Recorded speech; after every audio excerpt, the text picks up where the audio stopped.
পেশ করব মুকালেমাটির বিষয় হলো পর্দা।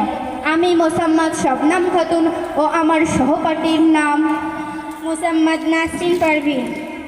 আমরা আমাদের মুকালেমা শুরু করছি। আসসালামু আলাইকুম বোন, তুমি ভালো আছো? ওয়ালাইকুম আসসালাম বোন, আমি ভালো আছি। ও আচ্ছা, তা তুমি পর্দা করে কোথায় চললে? আজ আমাদের বাসাবাটি গ্রামে জলসা, তাই আমি সেখানে গজল বলতে যাচ্ছি। ও আচ্ছা, তা তুমি যখন মেলায় যাও, বেড়াতে যাও, তখন কেন পর্দা করো না? যারা বোকা তারা সবসময় পর্দা করে থাকে। মেলায় অনেক বন্ধুরা থাকে, তাদের সামনে যদি আমি পর্দা করে যাই তাহলে তারা আমার সঙ্গে আনন্দ করবে না। আর জলসায় অনেক হুজুররা থাকে, তাদের সামনে যদি আমি পর্দা করে না যাই তাহলে তারা আমার খারাপ বলবে। আস্তাগফিরুল্লাহ বোন, এটা তুমি কি বলছো? এই কাজটা তোমার জন্য মোটেও ঠিক নয়, কোনো মুসলমান ব্যক্তির জন্য ঠিক নয়। এটা মহা বিপদগামী বুদ্ধি। কেন ঠিক নয়? আমার দরকার যেন আমি সবার কাছে দাম পাই, আর তাছাড়া এখন আনন্দ ফুর্তি করার সময়। বোন, তুমি ভুল বলছো, কারণ মহান আল্লাহ তাআলা আলিমুল গায়ব, তোমার অন্তরের সব কিছুই জানতে পারেন। আর তুমি সেই মহান আল্লাহ তাআলাকে খুশি না করে মানুষের কাছে দাম পাওয়ার জন্য পাপের পথে এগাচ্ছ। এছাড়া আমাদের প্রিয় নবী হযরত মুহাম্মদ মুস্তাফা সাল্লাল্লাহু আলাইহি ওয়াসাল্লাম হাদিস পাকের মধ্যে বলেছেন, আল হাইয়ু সুহবাতুন ইমাম, হায়াত যা ইমানের অঙ্গ। তাই তিনি প্রত্যেক নারীকে পর্দার মধ্যে থাকতে বলেছেন। আমি পর্দা করব না বলিনি তো। আমি যখন বুড়ি হয়ে যাব তখন পর্দা করব, আমি যখন নামাজ পড়ি তখন পর্দা করি, আমি যখন রোজা রাখি তখন পর্দা করি। এর থেকে বেশি আমি আর কিছু পারবো না। কত মেয়েরা মোটেও পর্দা করে না, তাদের চেয়ে আমি অনেক ভালো। বোন, তুমি ভুল বলছো, কারণ মহান আল্লাহ তাআলা প্রত্যেক নারীকে পর্দার মধ্যে কথা বলেছেন।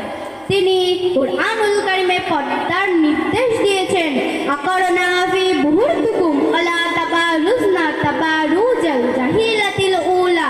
তিনি কুরআনুল কারীমে আরো বলেছেন, হে নারীরা, তোমরা নিজ দেহে বন্দী থাকো, তোমরা জাহেলি যুগের মেয়েদের মতো ঘুরে বেরিও না।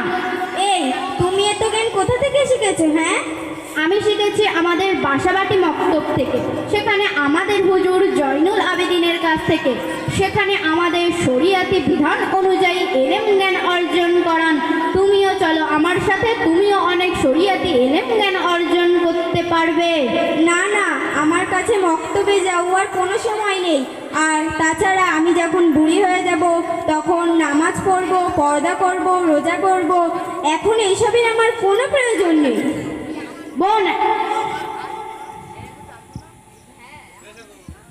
বোন, তুমি বললে তুমি বুড়ি হয়ে গেলে পর্দা করবে, কিন্তু মহান আল্লাহ তাআলা যৌবনের হিসাবটা বেশি পছন্দ করেন, তাই তিনি যৌবনের হিসাবটাও বেশি নেবেন। এছাড়া আমাদের প্রিয় নবী হযরত মুহাম্মদ মুস্তাফা সাল্লাল্লাহু আলাইহি ওয়াসাল্লাম বলেছে, তুমি যেটুকু এলেম জ্ঞান অর্জন করেছো তার সবটুকুই একে অপরের মধ্যে পৌঁছে দাও, তাহলে তুমি একা ভালো হয়ে জান্নাতে প্রবেশ করতে পারবে। আচ্ছা, তুমি কি বলতে চাইছো? হ্যাঁ, আমি দরকার ছাড়া বাইরে যেতে পারবো না, আমি বেপর্দা হয়ে ঘুরতে পারবো না, আমি এসব কিছুই পারবো না। বোন, তাহলে আমি একটা কথা বলছি, শোনো। হ্যাঁ বলো।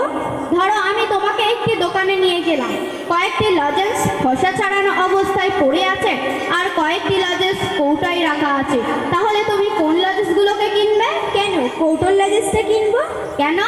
কৌটোয় যে লজেন্সটি আছে সেটি পরিষ্কার তাই, আর যেটি নিচে আছে সেটিতে মাছি বসেছে, নোংরা তাই। আমি কৌটোর লজেন্সটি অনেক দিন ধরে ব্যবহার করতে পারবো। বোন, এবার তো বুঝতে পারবে খোসা ছাড়ানো লজেন্স এর মতো তোমার জীবনটাও কেমন হবে। খোসা যেমন লজেন্সকে দেয় নিরাপত্তা, ঠিক তেমনি বোরখা দেবে তোমাকে নিরাপত্তা, সৌন্দর্য ও সম্মান। আচ্ছা বোন, আজকালকার মা বোনেরা কি এগুলো জানেন না? হ্যাঁ, অনেকে এগুলো জানে, তবুও তারা জেনে শুনে পর্দা করে না। আজকালকার মা বোনেরা জানে যে তারা বেপর্দায় ঘুরলে ও খারাপ কাজকর্ম করলে তারা 4 জন পুরুষকে জাহান্নামে নিয়ে যেতে পারবে। বোন, এই 4 জন পুরুষ কে কে? সেই 4 জন পুরুষ হলো বাবা, বড় ভাই, স্বামী ও ছেলে। বোন, আমি আমার ভুল বুঝতে পেরেছি। আজ আমার চোখ খুলে গেছে, এবার থেকে আমি পর্দা করে চলবো ইনশাআল্লাহ। বোন, তুমি আমাকে ক্ষমা করো। বোন, ক্ষমা আমার কাছে নয়, মহান আল্লাহ তাআলার কাছে চাইতে হবে। চলো আমরা সকলে মিলে মহান আল্লাহ তাআলার কাছে ক্ষমা চাই। ইয়া